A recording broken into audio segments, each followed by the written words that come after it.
Saudaraku yang dikasihi oleh Tuhan, ketika saudara mulai masuk ke Australia atau ketika saudara merencanakan berangkat ke Australia, kita pasti bergumul dengan apa?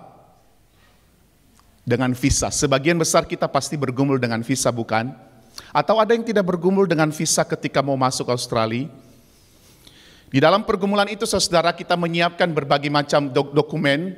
Kita menyiapkan apapun itu untuk apa? Untuk support kita punya dokumen dan kemudian suatu saat nanti kita dapatkan visa. Setelah semua proses itu berjalan, saudara, apa yang kita tunggu? Ya visanya lah.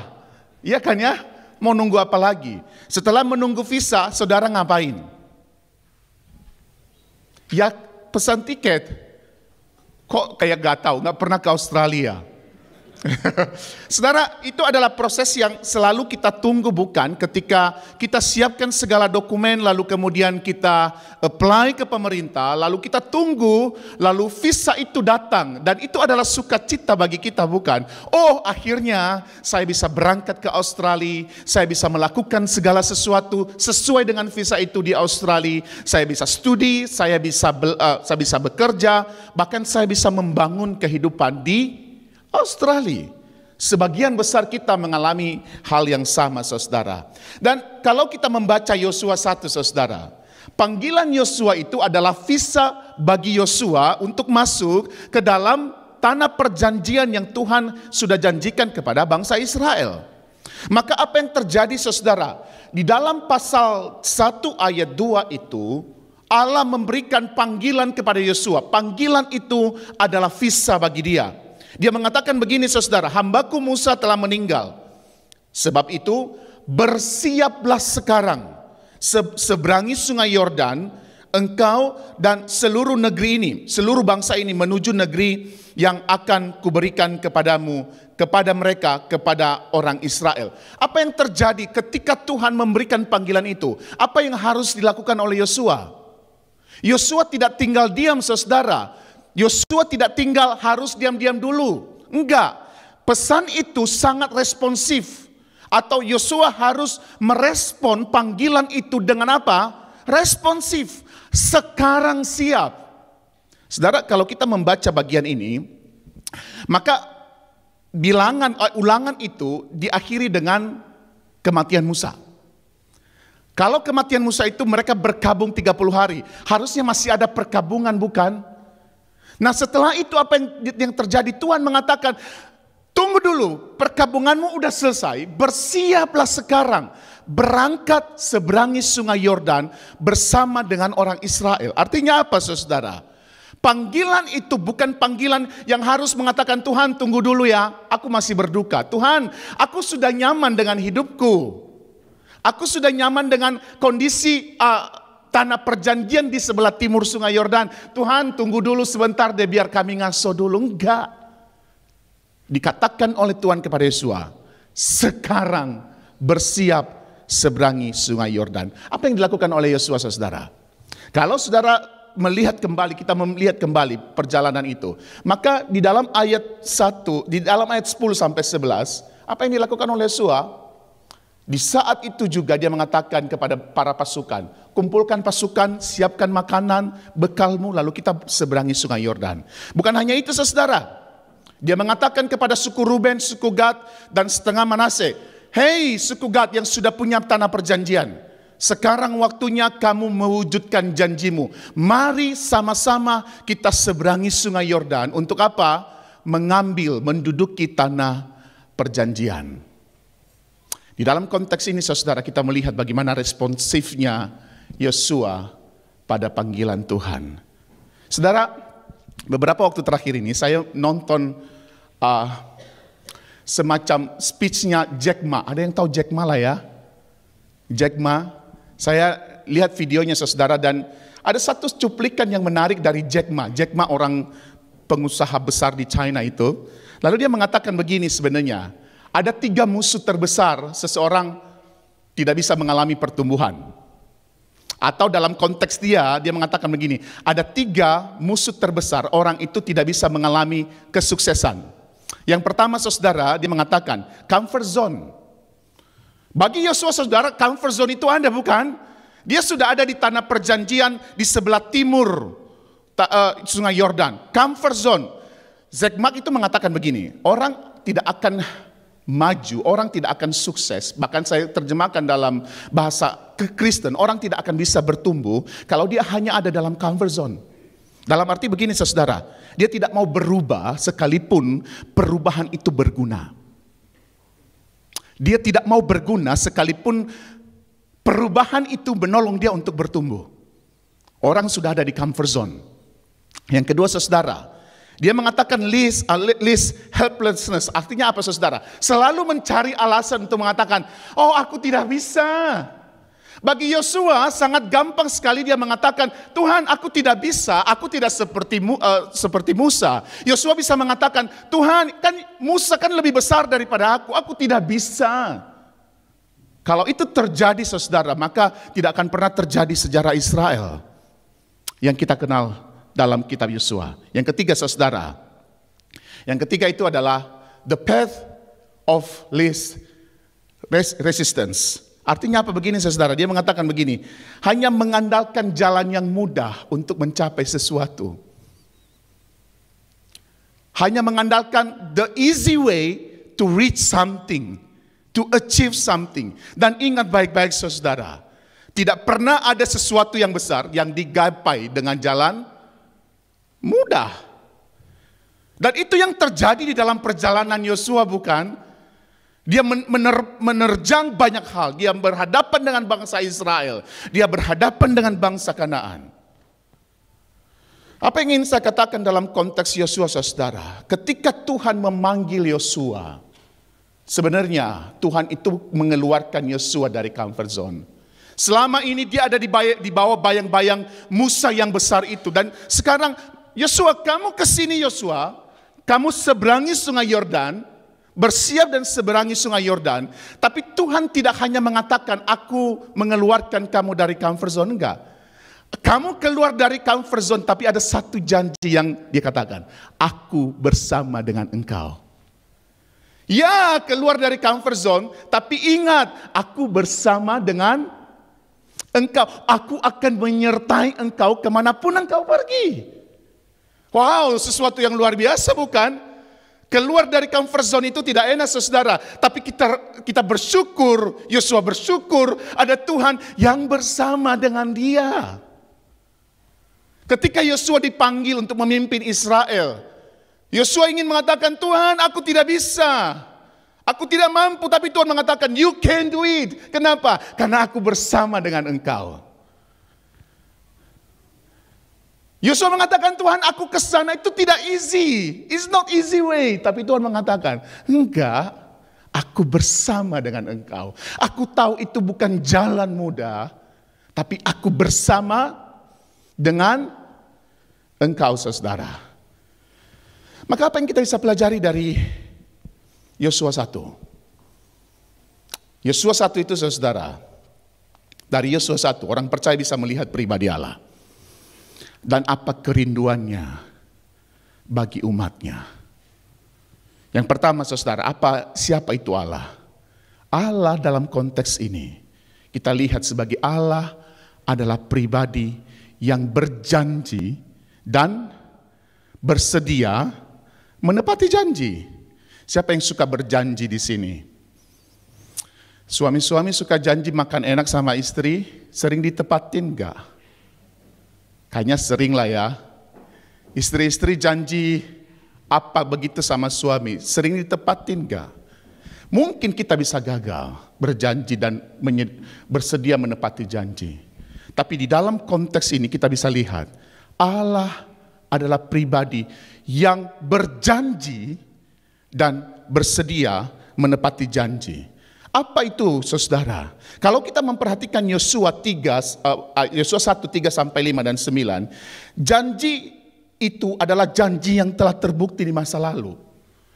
Tuhan memakai comparison dengan Musa pada masa lalu. Seperti aku menemani Musa, seperti aku menyertai Musa. Yang dimana itu sudah terbukti. Dan sekarang Tuhan mengatakan, seperti aku menemani Musa pada masa lalu, demikian juga aku menemani engkau di masa yang akan datang. Seperti pada masa lalu aku menemani Musa, demikian juga aku menemani kamu di masa yang akan datang. Itu janji yang di saat yang sama dia berjanji, dan di saat yang sama sudah terbukti dia bersedia menepati janji itu, saudara. Dan janji itu adalah apa? Penyertaan. Janji penyertaan ayat yang ketiga, saudara. Setiap tempat akan kuberikan kepadamu. Ada Tuhan di sana. Sebagaimana menyertai Musa, demikian menyertai Yosua. Ada Tuhan di sana. Aku menyertai engkau kemanapun engkau pergi, saudara. Ada Tuhan di sana. Ada Tuhan yang berkarya di sana, saudara.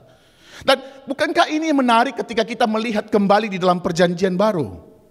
Ketika dikatakan Matius 1 ayat 23, sesungguhnya anak darah itu akan mengandung dan melahirkan seorang anak laki-laki, dan mereka akan menamakan dia apa? Immanuel, Allah beserta dengan kita. Janji yang luar biasa, saudara. Bahkan Matius 28:20b, aku akan menyertai engkau, Yesus mengatakan, senantiasa sampai akhir zaman. Artinya apa sih, saudara, kalau demikian? Bagi kita orang percaya hari ini, sukacita orang percaya itu bukan pada hasil. Sukacita kita itu bukan pada apa yang kita dapatkan di depan. Sukacita itu adalah pada pribadi Allah yang bersedia menyertai kita di sepanjang jalan kita. Amin. Oh enggak amin ya. Oh berarti kita selalu kepengen mendapatkan berkat doang. Sukacita kita bukan pada hasil yang akan kita dapatkan, amin. Sukacita kita adalah pada Allah yang bersedia menemani kita di setiap langkah yang kita lalui. Mungkin contohnya begini, saudara. Ada yang suka ulang tahun gak? Ada yang baru-baru ulang tahun gak? Apa highlight kalau ulang tahun? Apa? Oh, seperti biasa, saya tanya, saya jawab sendiri. Kan seperti biasa gitu kan. Saudara, kalau ulang tahun itu highlightnya apa? Tiup lilin itu di atas kue atau di atas apa? Di atas kue dong ya. Suatu ketika, saudara, ini anak jemaat kita. Dia ulang tahun beberapa waktu yang lalu, dia umur 7 tahun. Pas hari ulang tahunnya itu, papa mamanya itu semacam prank dia. Dia tahu ngeprank ya, ngeprank itu kayak kerjaan dia. Dia mengatakan, di umur 7 tahun ini ya, papa mama tidak akan menyediakan kue. Tidak ada kue ulang tahun, tidak ada party, pokoknya kita begini aja. Tahu nggak apa yang menarik dari jawaban anak kita, saudara? Papanya cerita ke kami. Dia ngomong begini sama papa mamanya. Nggak apa-apa nggak ada kue. Nggak apa-apa nggak ada party. Asalkan saya punya papa, mama, dan adik saya sebagai family. Apa poinnya, saudara? Seringkali kan kita berharap pada hasilnya kan? Seringkali kita berharap pada hadiahnya. Seringkali kita berharap pada kuenya. Tapi kita lupa kita punya family yang bersama dengan kita setiap hari. Kita seringkali berharap pada berkat yang kita dapatkan di depan. Seringkali kita berharap pada berkat yang besar yang kita dapatkan di depan. Tapi kita seringkali lupa. Ada Tuhan yang beserta dengan kita. Dan kita kehilangan sukacita karena itu. Maka kenapa, saudara, ketika segala sesuatu yang kita impikan itu tidak terjadi, kita kecewa. Kenapa? Karena kita sudah lupa dengan Allah yang beserta dengan kita di dalam perjalanan kita. Itu poinnya dan itu pergumulan kita sebagai orang percaya hari ini. Kita tahu Tuhan menyertai, tapi kita lebih tertarik pada hasil daripada penyertaan itu. Kita tahu Tuhan menyertai, tapi kita tertarik pada setiap berkat yang kita dapatkan di depan. Apa yang ingin saya katakan, saudara? Janji Allah dan kesediaan menepati janjinya adalah visa yang memberikan jaminan bahwa ia bersama dan tidak meninggalkan umatnya. Sekalipun umatnya itu seringkali melupakan dan merasa ditinggal olehnya. Itu kita, saudara. Ini pesan buat kita. Ketika Tuhan mengatakan aku berjanji, maka di saat yang sama kita punya keyakinan bahwa Dia bersama dengan kita. Jadi sekarang kita itu mengerti bahwa Allah adalah pribadi dan setia menepati janjinya, bukan? Namun janji Allah itu tidak bekerja di tangan yang diam. Ya, Tuhan berjanji akan menyertai Yosua, ya. Tapi janji itu, saudara, tidak akan bekerja pada tangan yang diam. Kalau kita membaca kisah itu, saudara, setelah Allah berjanji dan memberikan bukti janji kepada Yosua, perintah pertama setelah itu adalah apa? Ayat 6, kuatkan dan teguhkanlah hatimu. Bahkan diulang 3 kali. Bahkan yang berikutnya ditambah oleh bangsa Israel di ayat yang ke-18. Ku hanya kuatkan dan teguhkanlah hatimu. Apa artinya, saudara? Yang kedua itu, janji itu selalu menuntut inisiatif. Janji itu selalu menuntut inisiatif. Bagaimana kita bisa lihat, saudara? Saudara, kalau kita melihat dalam kisah itu, maka kita menemukan Yosua setelah Tuhan mengatakan, Yosua, aku akan menyertai engkau. Apa yang dilakukan oleh Yosua? Dia segera bekerja, saudara. Dia segera bekerja mengumpulkan bangsa Israel untuk apa? Untuk menyeberangi sungai Yordan. Yang artinya apa, saudara? Saya ingin mengatakan begini, saudara. Iman yang sejati itu tidak hanya berbicara tentang meyakini bahwa Tuhan bekerja dan menyertai. Iman yang sejati itu tidak berbicara tentang, oh aku tahu Tuhan bekerja merubah hidupku. Oh Tuhan bekerja memberkati hidupku. Tidak, saudara. Iman yang sejati itu adalah iman yang berinisiatif. Melangkah ketika Tuhan meminta melangkah. Iman yang berinisiatif, bekerja ketika Tuhan minta bekerja. Iman yang berinisiatif ketika Tuhan meminta, bersiaplah dan bersiaplah. Saudara, ada yang pernah nonton film Facing the Giant?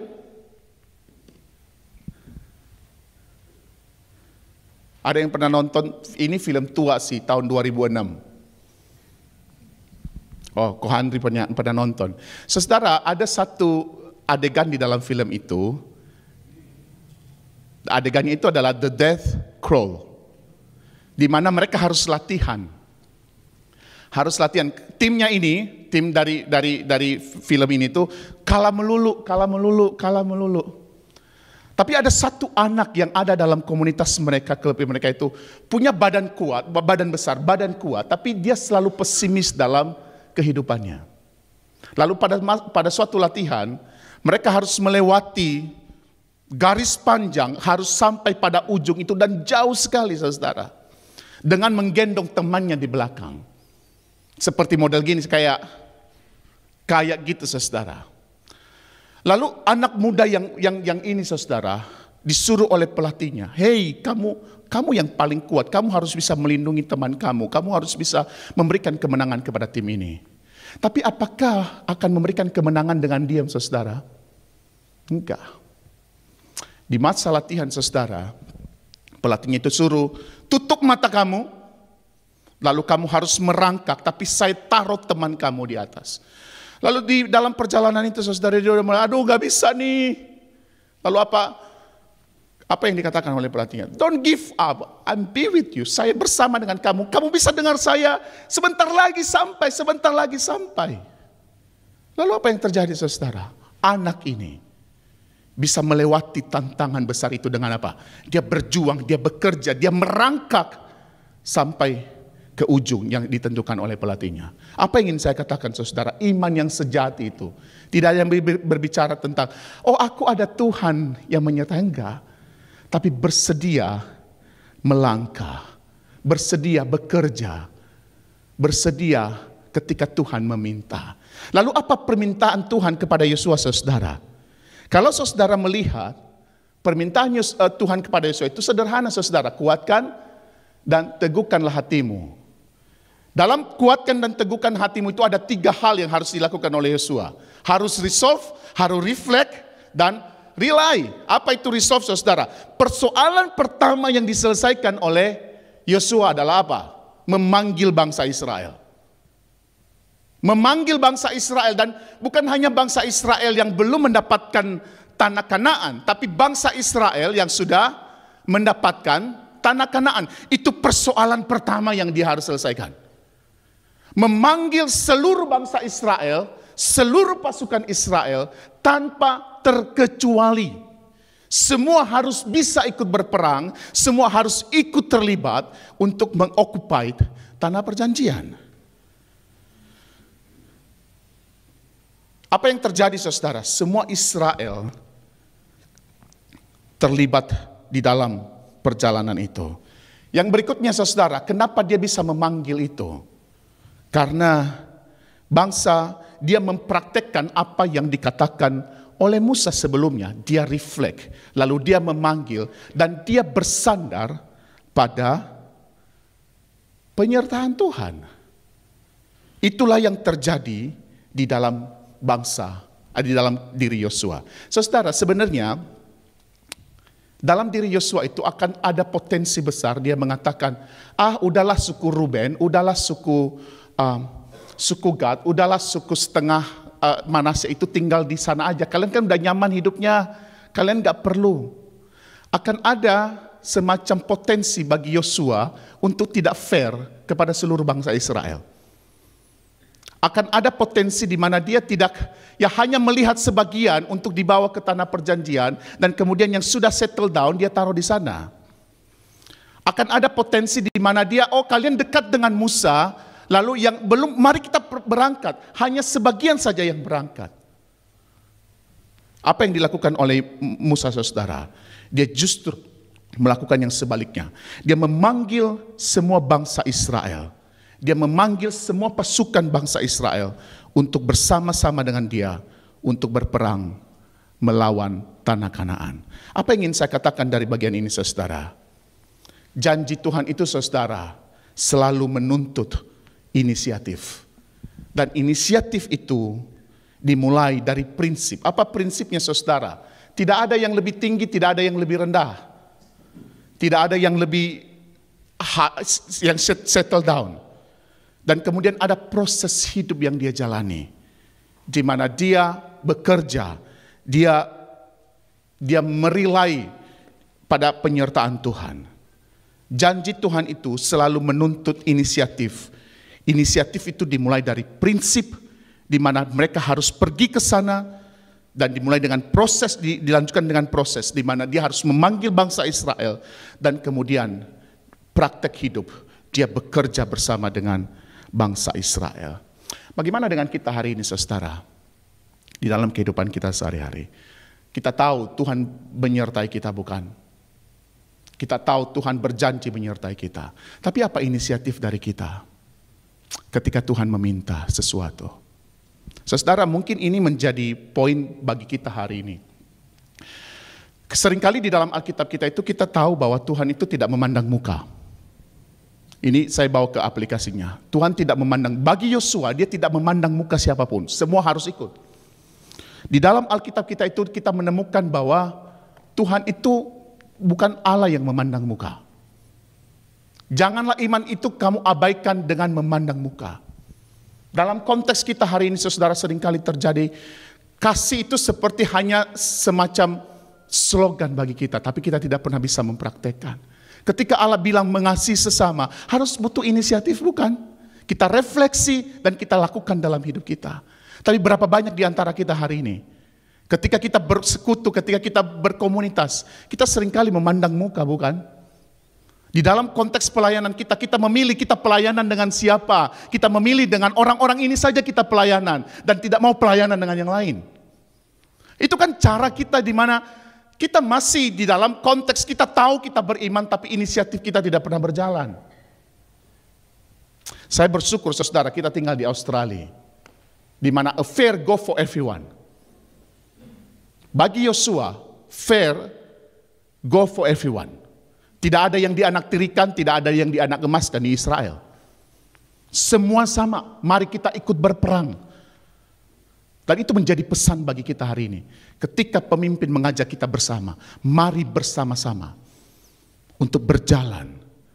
Semua kita membutuhkan inisiatif untuk mewujudkan janji Allah di dalam diri kita. Saya ingin menutup khotbah ini saudara dengan dua prinsip. Pertama, Allah adalah Allah yang bersedia berjanji dan bersedia menepati janji. Dan yang kedua, dari kitab Yosua kita belajar bahwa janji itu, janji Allah selalu menuntut inisiatif dari saya dan saudara.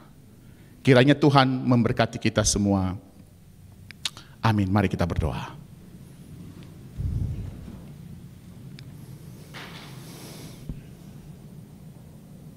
Tuhan, kami bersyukur kepadamu. Melalui kitab Yosua hari ini kami melihat Engkau sebagai pribadi yang bersedia berjanji, bahkan bersedia menepati janji itu di tengah-tengah kami. Kami sungguh bersyukur Tuhan, kami punya Tuhan yang tidak hanya sekedar berkata aku berjanji, tapi Engkau mewujudkan itu di dalam Yesus Kristus. Dan itulah yang membuat kami hidup hari ini karena janjimu, karena penyertaan-Mu. Tapi kami juga bersyukur Tuhan tidak hanya sekedar membiarkan janji itu berlalu begitu saja. Engkau menuntut sesuatu dari kami untuk kami kerjakan. Engkau menuntut sesuatu untuk kami lakukan dalam hidup ini. Tuhan, mampukan kami untuk merefleks segala sesuatu yang Engkau katakan. Dan kemudian itu terjadi dalam hidup kami. Dan kemudian kami terus bersandar pada penyertaan-Mu. Terima kasih Bapa di surga, terpujilah nama-Mu. Di dalam nama anak-Mu Yesus Kristus kami berdoa. Amin. Saya serahkan kepada Pendeta Joni.